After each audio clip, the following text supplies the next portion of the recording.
Hello and welcome. Last weekend I took part in a 24 in 48 reading challenge.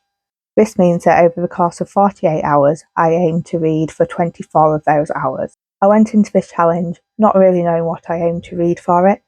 I wanted to finish The Court of Thorns and Roses, as that was what I was currently reading, finish Deadly Aquisitions, which I was reading via audiobook, and then just read whatever I felt like, or attempt to make a dent on my TBR. So I have done these challenges in the past, and I've only ever managed to read for the whole 24 hours once. I didn't expect to read for the full 24 hours this time, as I had some things that I needed to do where I couldn't read either physically or audibly. And I've also decided I rather like my sleep, so I didn't want to sacrifice too much with that. But as for how well I did do, stay tuned and find out. Hello. You are precariously balanced, so hopefully the camera won't fall over. My phone. And microphone is clipped to my leg, so hopefully that will work fine. It is currently 12:19 on day one, and I have read for just over 1 hour, so I'm not doing well yet. But I've got quite a few things that I need to do today, so I don't think that I'm actually going to manage to get the whole 24 hours. I'm going to give it a try. So, the first thing I'm doing is finishing A Court of Thorns and Roses. I have mixed feelings about it so far. There are times when I'm really enjoying it, times when I'm really bored, but I'm now in the last leg, so I think I'm probably going to be enjoying it more often than not going forwards. And I hope that it's a good ending. Everything's ramped up. Our main character, Feyre, is now facing the biggest obstacles of the story. She's met the big bad, and I guess I'll see how that turns out. I'm also listening to an audiobook, trying to remember what it's called. It's Festive Festival? Or Festive Feasts? I'll find out. But it's the third in the Flamingo Hotel series, which is a series about a young girl who inherits a hotel from her grandmother. She restores it to its previous glory.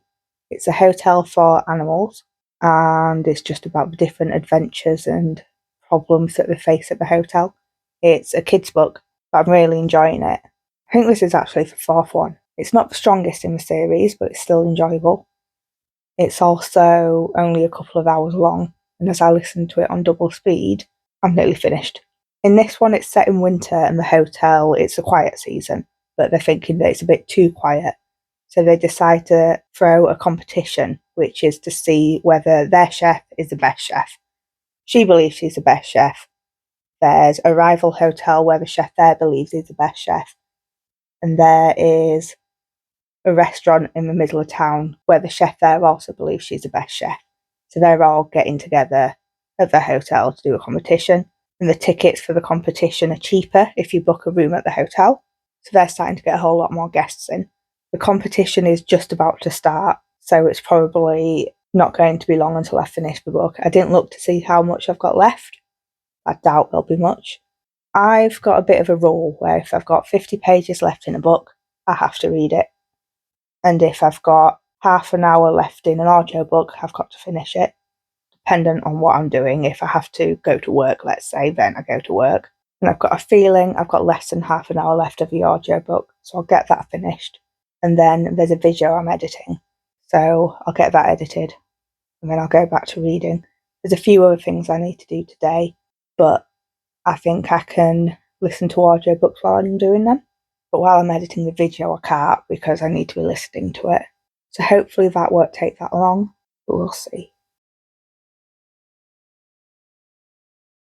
I'm going to try and make this update quick because I'm close to the boiler and it's making a lot of noise. So if the video's picking it up, it's probably not going to be good quality. But I wanted to do an update for how well I'm doing with the 24 and 48. So it's currently 5:42 and I have done nearly 4 hours of the challenge, so I am way behind. I have, however, finished all that I need to do today, so I can now concentrate on actually reading. I've only read about 40 pages of ACOTAR, but I have listened to 2 audiobooks. In fairness, they are kids' audiobooks and they're short audiobooks, but I've got through 2. One was Fabulous Feasts, and I didn't enjoy it as much as the rest of the series, but it was still okay. The ending actually surprised me. Of course, I can't tell you what it was, but it went in a direction I didn't expect. It did have a bit of a teachable moment, but it still wasn't what I expected. It was good, though, that it was unexpected, and it still was a positive ending. So then I listened to The Comet Collision. This is the second in the Secret Explorers series. I listened to the first book ages ago, and I wasn't too enamoured with it. So I was sort of going to give it a second chance. And this second book, I only really rated it 2 stars, so the second chance failed. It's a series of kids' book where there's a group of kids that go on explorations. The first one, they were helping a whale get somewhere. I can't remember where.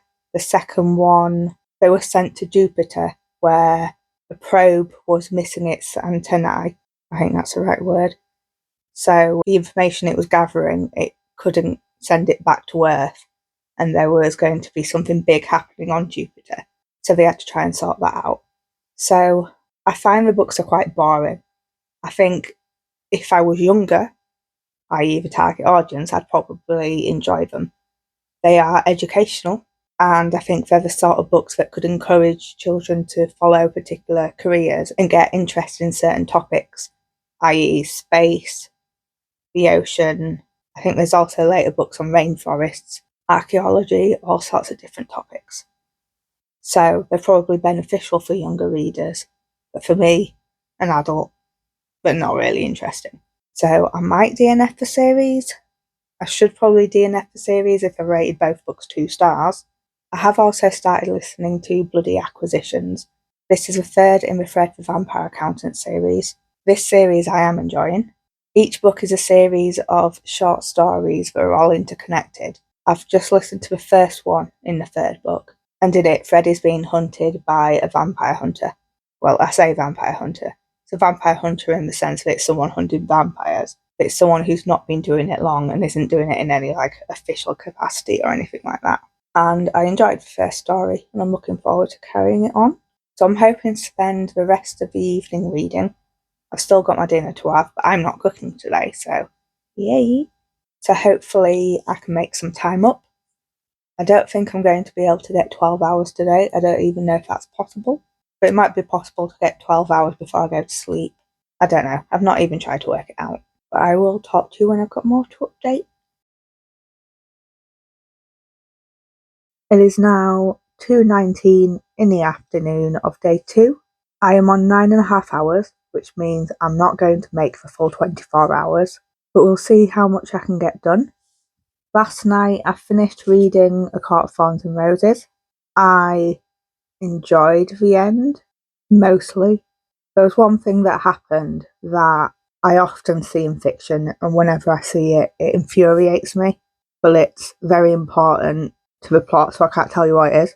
I finished this, gave it 4 stars, then it was about 10:30, and I thought, what a perfect time to go into some non-fiction, and started reading Social Constructionism. That's by Vivien Burr. I was getting tired at that point, so it was probably not the best time to start it. I only read 16 pages. So this is basically a non-fiction book that looks at how things such as reality and knowledge could be seen as being socially constructed. And so far I'm finding it quite interesting. I didn't get far because I started to become very tired and started to not be able to take anything in. So then I switched to Lights Out. And because I've heard good things about the audiobook, I decided to read it and listen to the audiobook at the same time. I got further with this, I got to page 48. So we've met our 2 main characters, Ali and Josh. And basically, Ali is a trauma nurse who, after a hard day, drinks just a little too much and texts someone for a booty call. However, he's started a relationship, so declines. But then we switch to Josh's point of view, who is the friend of this booty call. And this booty call shows him the text. And as part of that text, Ali has sent him a video of a masked man on the internet saying we could try this. But he shows Josh, and Josh recognises it because it's him. So he then breaks into her house, films a video of him being there, and leaves a mask on her bed. She gets home, realises someone's broken in, is a bit freaked out, but then realises who it is. And I believe it's a stalker romance, so we'll go from there. I'm enjoying it so far. I prefer Josh's point of view than Ali's. At the moment, I don't really care about Ali's point of view. I'm not really connected to her as a character. But Josh is coming across as a complete sweetheart, despite the fact that he broke into a house, left a camera there. I've also this morning listened to a bit more of bloody Aquestitions. Then I had to do tasks where I couldn't listen to audios. But now I've just got some household tasks to do, which I can listen to my audiobook for. And once they're done, I can sit down and read. I'm looking forward to it. I do feel a little under the weather today. I don't think I feel under the weather enough for it to affect reading or anything like that.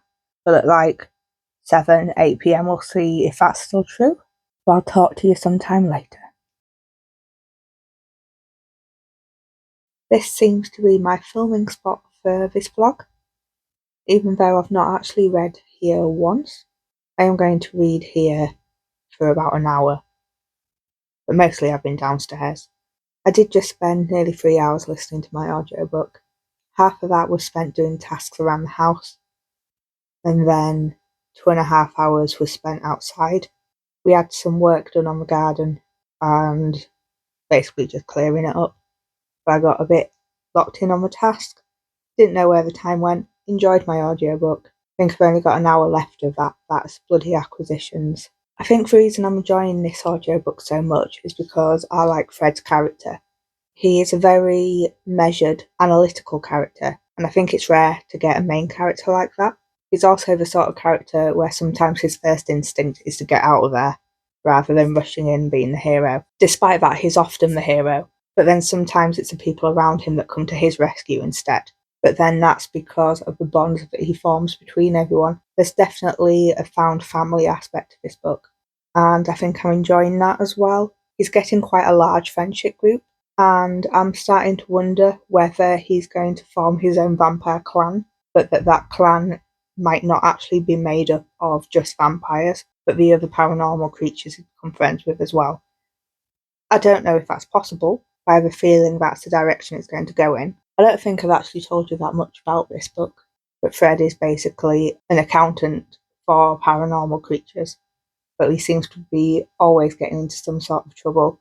Usually not because of his own doing, but because of drama surrounding his clients. But then he ends up becoming friends with quite a lot of his clients, so is then called in to help when things go awry, whether that's with their accounts or whether that's to do with drama in their life. But I'm putting that aside for now. I'm going to read more of Lights Out.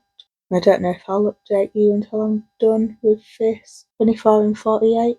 I'm definitely not going to get the 24 hours as I'm not far over 12 and it's 6 o'clock. There's not enough hours in the day to make it, but we'll see how much I get done. I thought I'd eat an Easter egg, but look at the state of it. I thought it was going to be wrapped in foil, but it's not, and it's sticky. It does look nice, but it doesn't feel nice. Ugh.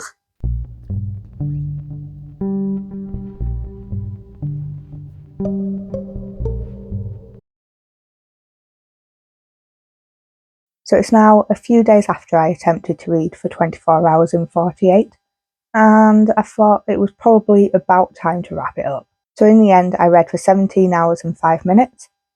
Nowhere near 24 hours, but still good going. I didn't expect that I'd manage to read for the full 24 hours. I was going to give it a good go anyway. I actually have no idea how I managed it, the one time that I did manage it. I do know that I didn't have anything else to do but read at that time. I think even when you don't have anything else to do, reading for 24 hours and 48 hours is difficult. It sounds easy, but it's not. Not for me anyway. So what I did read was I finished reading A Court of Thorns and Roses. I can't remember how many pages I had left, but it was 100, 150. And then once I'd finished that, I, at 10:30 at night, decided to read some of Social Constructionism. That's by Vivien Burr. Perhaps not the best book to start reading when you're tired. It did interest me, but I only got around 16 pages in. Again, I was tired. It was starting to not make sense. It was a good start though. And then I read a bit of Lights Out. So I decided to read this and listen to the audiobook at the same time because I'd heard so much good things about the audiobook. I don't usually listen and read at the same time, but I thought I'd give it a go because apparently it's a good experience. I got 86 pages into this and I was enjoying it. I was a little surprised as recently I've read Hunting Adeline, and I found that I didn't enjoy reading from the male point of view. I'm finding with this one, I'm much preferring reading from Josh's point of view than I am from Ali's point of view. So far, Ali's personality just seemed a bit wooden, but I'm sure as I get further in that will change. Josh definitely seems to have more of a personality, and I'm enjoying his point of view more, but we'll see if that changes as I go along. It's a good start. I also started reading Eleanor, Oliphant is Completely Fine by Gail Honeyman. I'm reading this via ebook. This is my ebook cover. Ebook inside, of course, makes sense. That I'm finding quite amusing. It was clear almost immediately that Eleanor is not completely fine. Her life is basically working 9 to 5, going home at the weekend and spending most of the weekend drunk, and repeating every week. Again, I'm not that far into it, but I'm enjoying it so far. Now, I had a few things to do around the house, and while I did those, I listened to audiobooks. So, first I listened to Fabulous Feasts, which is the 4th book in the Hotel Flamingo series. This is a kids series, and the audiobook's only about an hour and a half long, less than that. And that's when you listen to it on normal speed, but I listened to it on double speed, so it only took me half an hour, maybe a bit more. So that was a fun read. And then I listened to The Comet Collision, which is part of the Secret Explorers series. This is another kids book, and I'm enjoying it less. It's very educational, which should be a plus, but I find the story quite boring, and it's just not for me. Then I also finished Bloody Aquisitions by Drew Hayes. This is the 4th in the Fred the Vampire Accountant series, and this one I gave 4 stars.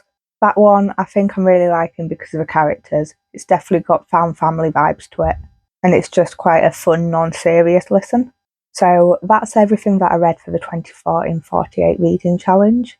I enjoyed being able to put some time aside and just read, even though there were a few things that I had to do where I couldn't read, but I was still able to put a good chunk of time around, hence managing to read for 17 hours. I will definitely try this again in the future, don't know when now. I did do this as part of a group, and I think the social aspect added to it as well and made it more enjoyable. This is the first time that I've tried a shorter form vlog, so let me know what you've thought about it in the comments, or let me know if you've got any ideas for other short form vlogs that I could do.